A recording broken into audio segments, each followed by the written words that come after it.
Pada 24 Juni 1859, di kota Solferino, Italia, terjadi pertempuran antara tentara Perancis dan Austria. Perang ini mengakibatkan sekitar 40.000 tentara terluka dan tewas. Jean Henry Dunant, seorang pengusaha Swiss yang tengah melakukan perjalanan bisnis, melewati dan menyaksikan pertempuran berdarah itu. Hatinya bergetar melihat beribu-ribu tentara di kedua belah pihak dibiarkan menderita akibat tidak adanya pelayanan medis. Henry Dunant tergerak menolong dan mengajak penduduk setempat untuk membantunya merawat para korban tanpa membeda-bedakan mereka. Kemudian mencatat pesan-pesan terakhir mereka untuk disampaikan kepada keluarganya. Dan dari sinilah sejarah Gerakan Palang Merah dan Bulan Sabit Merah di dunia bermula.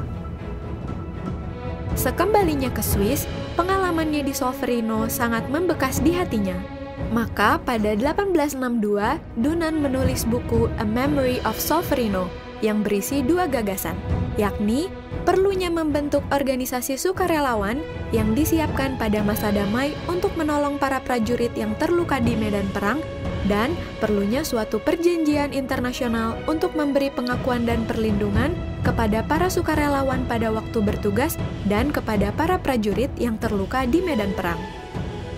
Kedua gagasan tersebut diwujudkan dengan Gerakan Palang Merah dan Bulan Sabit Merah Internasional dan Hukum Humaniter Internasional atau HHI.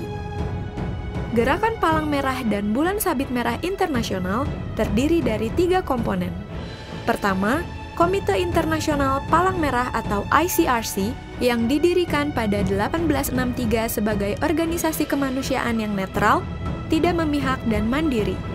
ICRC bertugas memberi bantuan dan melindungi kehidupan dan martabat para korban perang atau konflik bersenjata, serta mempromosikan dan mengembangkan hukum humaniter internasional. Kedua, Federasi Internasional Perhimpunan-Perhimpunan Palang Merah dan Bulan Sabit Merah yang pada saat berdiri tahun 1919 bernama Liga Perhimpunan Palang Merah. Organisasi ini diprakarsai oleh Henry Pomeroy Davison, Ketua Komite Bantuan Perang Palang Merah Amerika. Federasi Internasional berfungsi sebagai badan koordinasi antar perhimpunan nasional di seluruh dunia dalam memberikan bantuan kemanusiaan seperti bencana. Ketiga adalah Perhimpunan Nasional yang merupakan organisasi kemanusiaan yang ada di setiap negara anggota peserta Konvensi Jenewa. Saat ini ada 192 negara yang menjadi anggota Gerakan Kepalang Merahan di dunia. Anggaran dasar gerakan menyatakan bahwa dalam satu negara hanya ada satu perhimpunan nasional. Perhimpunan nasional di Indonesia adalah Palang Merah Indonesia atau PMI. Hal ini ditegaskan oleh Undang-Undang Nomor 1 Tahun 2018 tentang Kepalang Merahan. PMI bertugas menyelenggarakan kegiatan Kepalang Merahan berupa pelayanan dan bantuan kemanusiaan pada saat konflik bersenjata, bencana, sosial kesehatan, pengelolaan darah, dan melakukan pembinaan relawan.